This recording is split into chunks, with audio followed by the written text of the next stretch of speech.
Alors je suis super heureuse de pouvoir aujourd'hui vous proposer une vidéo favori d'automne, mais clairement j'ai l'impression d'avoir passé un cap. Vous voyez, il y avait une limite dans Booktube que je n'ai jamais traversée, même quand je faisais des vlogs et tout, ou quand je fais des vlogs. Mais alors là, clairement, appelez-moi Enjoy Phoenix. À quand le tutoriel beauté, j'ai envie de dire.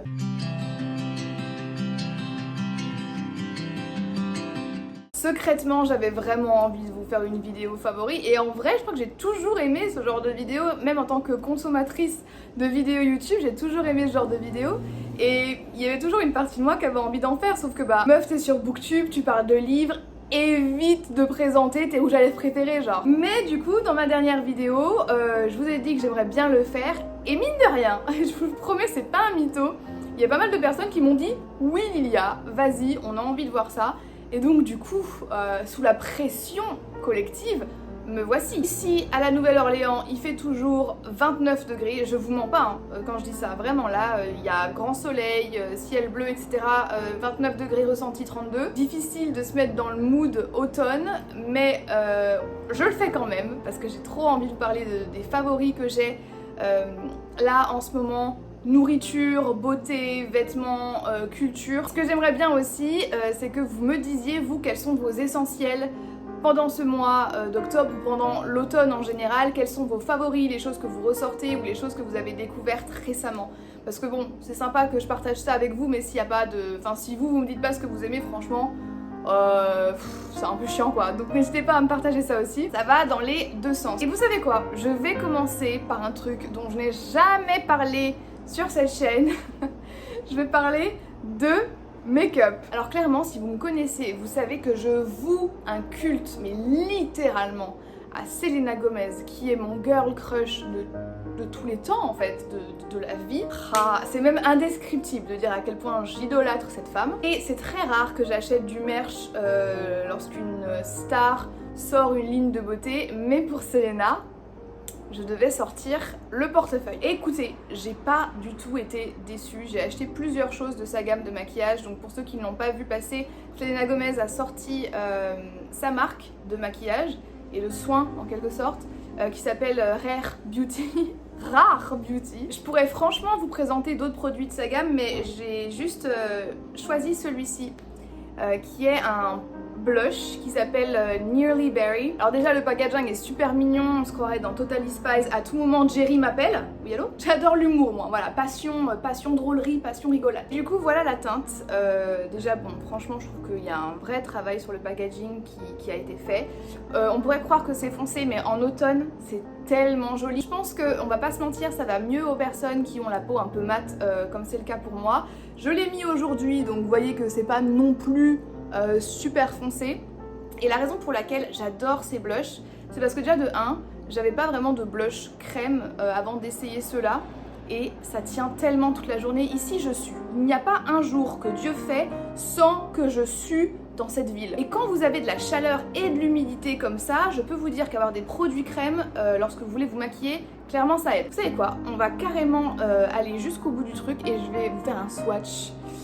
Donc là j'en ai mis juste un tout petit peu, hop, mais pour vous montrer à quel point le truc est pigmenté. Vraiment, si vous cherchez un bon blush crème, pas trop cher et qui tient, et qui est pigmenté, je vous conseille les blushs de cette gamme. Et elle a aussi d'autres blushs qui sont incroyables. Enfin, Selena Gomez, ma queen. Dernier produit maquillage que je vous montre, c'est ce rouge à lèvres là, qui est un rouge à lèvres de chez Revlon. En fait, je suis enfin tombée sur le côté maquillage de TikTok. Voilà, j'ai un peu forcé le truc, je vous avoue. Et je suis tombée sur la vidéo d'une fille qui parlait de rouge à lèvres un peu rétro avec des vibes années 90. Et elle a présenté ce rouge à lèvres là, je l'ai vu, ça lui allait trop bien. Je me suis dit, ok, on va aller à un drugstore et on va essayer. Et donc c'est rouge à lèvres Revlon dans la teinte Coffee Bean. Teinte 300 et c'est la gamme Revlon Super Lustrous Lipstick. C'est une sorte de marron un peu irisé, vous voyez, et je le porte. Regardez-moi ça. C'est trop joli en fait, ça flatte la carnation direct, c'est très crémeux. De moi-même, je pense pas que je me serais tournée vers des rouges à lèvres Revlon. Déjà Revlon de base, genre c'est une marque, tu sais qu'elle est là, mais t'achètes jamais rien d'eux. Et en fait, plutôt pas mal. Donc voilà, Coffee Bean, si j'aime. On passe maintenant à la catégorie vêtements. Il faut savoir que je suis une vraie fashionista. Je me suis calmée parce que j'ai des convictions qui ont un peu évolué avec les années et je souhaite de moins en moins m'engager dans le business de la fast fashion. Mais ça m'arrive quand même de temps en temps d'acheter des vêtements. J'essaye de favoriser les vêtements de seconde main au maximum. Pour ce qui est de ce que je vais vous montrer là maintenant, en fait, cette combi, c'est un truc que j'ai eu à Forever 21 pour 20 $. Donc clairement, niveau éthique, on est sur du 0 sur 10. Mais niveau esthétique, hein, il n'y a qu'un pas finalement, on est sur un truc super joli. Alors je vais vous montrer ça. Je ne suis pas née pour faire ce genre de choses, mais regardez. En fait, c'est une combinaison.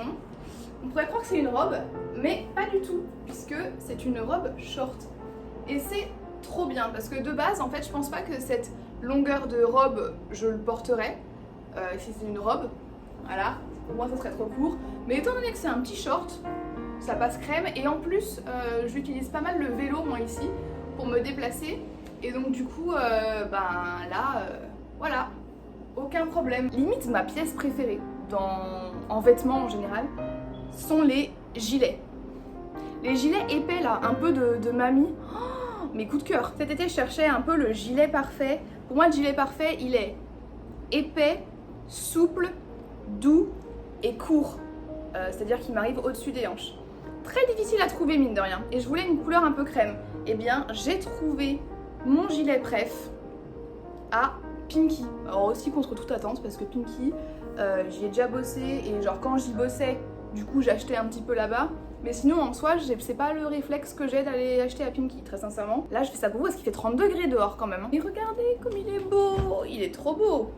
Genre que ce soit ouvert ou fermé, il est vraiment sympa de ouf. Et alors moi ce que j'aime bien, c'est les manches. Et j'aime trop quand les manches sont un peu longues et qu'elles viennent sur le milieu des mains.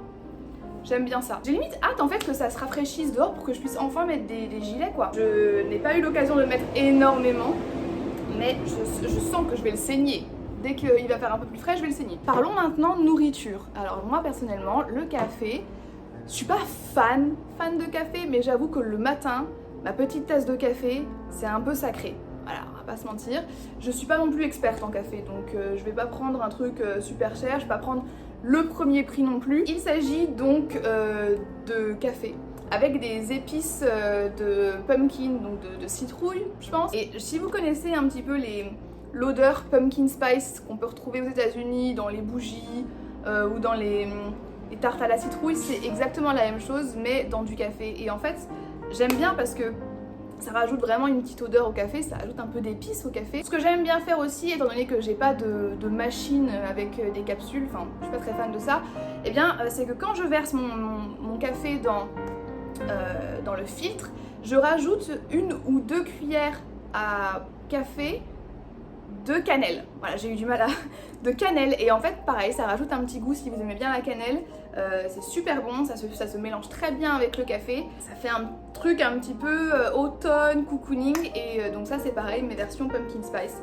Je sais pas si vous avez ça en France. Certainement, vous avez ça en France. C'est obligé que Starbucks propose des trucs comme ça. En tout cas, un vrai plaise le matin, ça me redonne la vie. Là, on passe à une catégorie un peu plus insolite, mais franchement, je ne pouvais pas ne pas mettre ça dans mes favoris pour l'automne. Et vous allez vous dire, mais qu'est-ce qu'elle nous montre? Il s'agit de ceci. Alors, les esprits mal placés, je vais vous calmer de suite. Ceci est un spray au poivre. Et oui, je suis une femme, je vis dans une ville, je vis seule. Je ne me sens pas toujours en sécurité, surtout à la Nouvelle-Orléans. Et j'ai jamais autant ressenti le besoin d'acheter un truc pour me défendre au cas où. Donc ici, c'est assez simple d'obtenir des sprays au poivre, pardon. Je l'ai eu pour 8 $ sur Amazon, c'est arrivé en même pas une semaine. Et j'espère ne jamais devoir l'utiliser, mais c'est très rassurant de savoir qu'il est là, qu'il est à portée de main. Genre, des fois quand je rentre le soir seule, je le garde en main et c'est rassurant. Et je me demande même si je vais pas me prendre d'autres gadgets. Il y a pas mal de gadgets en fait qui sont déguisés sous forme de produits de beauté pour femmes, qui en fait sont des instruments de défense, genre des couteaux ou des trucs comme ça. Oh on dirait un mauvais film de guerre le truc, mais c'est un peu la bienvenue dans la vie d'une femme en fait. Franchement la vérité je recommande à tout le monde. Je sais pas quelles sont les lois en France par rapport à ça. Je sais pas si c'est illégal ou pas en France. Tout ce que je sais c'est que perso, je me sens beaucoup mieux avec ça sur moi. Je vais parler maintenant de personnes qui proposent du contenu sur internet et que j'aime particulièrement suivre en automne ou alors que j'ai découvert récemment. Déjà tout d'abord je vais vous parler du compte Instagram de Anna and Books. Voir les images de son compte est plus parlant que moi qui vais parler de son compte en soi. On lit pas du tout les mêmes choses de ce que j'ai compris, mais j'adore l'esthétique de son compte. J'adore l'esthétique de ses photos. Je trouve qu'elle a un vrai talent, il y a une vraie vibe automnale qui se dégage de ses photos. Et la meuf est trop belle, elle est tellement mignonne, putain. Même si c'est des livres que je veux pas lire et qui m'intéressent pas, c'est toujours agréable d'avoir sur son feed des jolies photos qui dégagent quelque chose d'agréable. Enfin, je sais pas comment mieux parler de son compte, vraiment, allez-y. Je ne la connais pas personnellement du tout. Je sais même pas si elle verra cette vidéo, probablement pas. Mais en tout cas, ça fait partie des comptes que j'ai découverts récemment, ce qui arrive très peu. Hein. Vraiment, je sais pas vous, mais moi je suis de moins en moins de nouvelles personnes parce que je pense que j'ai la flemme et aussi parce que il n'y a pas tant de nouvelles personnes que ça qui arrivent dans la sphère Booktube ou Bookstagram. En fait, elle était suffisamment talentueuse pour que je vous en parle aujourd'hui. Voilà, si vous avez Instagram, si vous aimez bien les beaux comptes à esthétique, je vous la conseille. En chaîne YouTube, alors je vais pas parler de nouvelles personnes parce que comme je vous l'ai dit, je suis pas vraiment de nouvelles personnes. Mais alors, les deux meufs que j'aime trop suivre en automne particulièrement, la première c'est notre queen à tous et à toutes. Séverine de la chaîne Il est bien ce livre. Je la suis depuis mes débuts, il y a même pas à discuter. Il y a eu un temps où je regardais littéralement toutes ses vidéos. Elle fait des vidéos sans trop de montage, mais genre vraiment tout simple, où elle se pose devant son ordi, elle se filme, elle parle de livres. C'est la reine des thrillers, elle a toujours des bons conseils en ce qui concerne les romans policiers, les thrillers psycho-psychiatriques, comme elle dit, j'adore. Des vidéos généralement longues, donc c'est parfait en fait le matin. Moi j'adore me préparer en écoutant quelque chose. Voilà, pour faire vos petits trucs, vos petites routines du matin et en même temps avoir un contenu littéraire, parce que vous n'avez pas spécialement besoin de la regarder en fait, vous pouvez juste l'écouter. D'ailleurs elle pourrait faire un podcast, ça pourrait très bien marcher. Alors je suis pas toujours d'accord avec ses recommandations, mais généralement elle sait vous donner envie et en plus elle lit tellement vite qu'elle a un contenu qui se renouvelle très rapidement sur sa chaîne. Si vous la connaissez pas, qu'est-ce que vous attendez? Si vous aimez le thriller, le roman policier, mais allez-y quoi. Et elle est drôle, elle est nature peinture, nature confiture, vraiment c'est une femme que j'aime beaucoup. Et là, vu que c'est la saison Halloween, tout ça, je ne loupe aucune de ses vidéos. Et la deuxième personne pour qui c'est le cas également, c'est Margot Liseuse. Alors pareil, elle, moi je la suis depuis toujours, j'ai toujours aimé regarder cette vidéo. Et je pense que c'est la seule personne que j'ai suivie vraiment dès mes débuts sur Booktube et que je continue à suivre maintenant. Il y a un aspect très réconfortant dans ses vidéos, très chaleureux. Elle fait pas mal de vidéos, alors ce qu'on pourrait appeler des vidéos vlogs, mais elle, ce qu'elle appelle des tranches de vie, où genre juste elle nous partage des moments de sa vie privée, entre guillemets, et c'est tellement mignon. Je sais pas, genre y a rien de palpitant. Genre elle a une vie plutôt tranquille, mais c'est tellement agréable à suivre. Pareil, on n'a pas du tout les mêmes lectures, on n'a pas du tout le même caractère, mais ça me fait tellement du bien, ça me pose en fait de la regarder. Et elle fait toujours des jolis plans, enfin je sais pas, c'est vraiment des vidéos très agréables. Et vu que l'automne est sa saison préférée et que cette meuf, son esthétique clairement c'est l'automne, bah c'est encore plus un plaisir de la suivre pendant cette saison. Je vais pas vous dire d'aller la suivre parce que je suis sûre que vous la connaissez déjà, impossible de passer à côté d'elle. Mais voilà, il fallait quand même que je la mentionne dans cette vidéo. Je vais passer maintenant au contenu un peu plus culturel, à ce que je vous limite recommande en fait pour l'automne et ce que moi j'aime bien regarder ou lire en automne. Alors déjà en livre, je veux en parler comme ça, c'est fait, Edgar Allan Poe. Je vous en avais pas encore parlé cette année, hein, mais il fallait que je le mentionne. C'est une écriture qui est incroyable, une richesse de vocabulaire phénoménale, des histoires mais glauquissimes, avec souvent une part de folie, une part de remise en question. On est sur du fantastique, on ne sait pas trop si ce qu'on nous raconte est vrai ou si c'est la psyché du personnage qui perd totalement pied. Il y a souvent des meurtres ou des suicides ou des disparitions ou des animaux un petit peu étranges. Enfin, il y a une aura super onirique et sombre dans l'écriture d'Edgar Allan Poe que personnellement j'affectionne beaucoup. Si vous avez envie de découvrir Edgar Allan Poe, c'est pas nécessaire de se plonger dans un roman de 300 pages. Vous pouvez juste vous dire ah bah tiens, je vais prendre sa petite collection de nouvelles, m'en faire une tous les jours ou tous les 2 jours ou une fois par semaine et voilà, en fait, c'est aussi l'avantage d'Edgar Allan Poe. Si vous ne connaissez pas et que vous voulez être dans une ambiance Tim Burton finalement, en un peu plus glauque, et bien clairement, foncez, parce que Edgar Allan Poe, c'est juste trop bien. Si vous pouvez le lire en anglais aussi, c'est pas mal, mais Baudelaire est celui qui a fait la traduction française et c'est très bien traduit. Donc les 2 versions, je vous le conseille fortement. En film, pour l'automne, et d'ailleurs je vais me le regarder dans pas très longtemps, je vous conseille Crimson Peak. Le truc est sorti il y a quand même quelques années, c'est pas tout jeune. Tom Hiddleston est dedans, alors clairement ça ne gâche rien. Si vous aimez bien les mecs avec l'accent britannique, machin, genre grand, brun, enfin en fait typiquement anglais, genre typiquement britannique, Tom Hiddleston, c'est un bonbon. Bref, c'est pas ça le sujet, c'est, je dirais, un film d'horreur quand même assez léger. Il y a un tout petit peu de gore dedans. Alors moi je suis quelqu'un, je supporte pas le gore, mais ça dure pas très longtemps.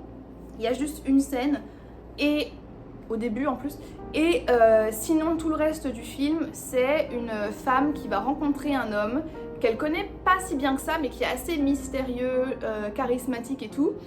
Elle va se marier avec lui et il va l'emmener dans son manoir où vit sa sœur. Donc déjà, il y a une relation un peu bizarre avec la sœur. La meuf qui arrive là, elle s'est dit dans quoi je me suis embourbée. Sweet Home Alabama, le truc. Je n'en dis pas plus, vous verrez ce qui se passe. Et déjà depuis toute petite, notre protagoniste a une sorte de sensibilité particulière au monde de l'invisible. Et lorsqu'elle arrive dans ce manoir, on va dire que ses capacités médiumniques, je crois que ça se dit comme ça, sont décuplées parce qu'il se passe des choses très bizarres dans ce manoir. Et c'est bien. Franchement, c'est une histoire qui est assez passionnante. Ça mélange pas mal de choses en fait. Ça mélange la sensualité, le suspense, l'horreur. C'est vraiment bien fait. Il y a une ambiance et j'ai hâte de le regarder à nouveau. Il y a quelques jumpscares aussi, voilà, légers, pour le goût, ça fait plaisir.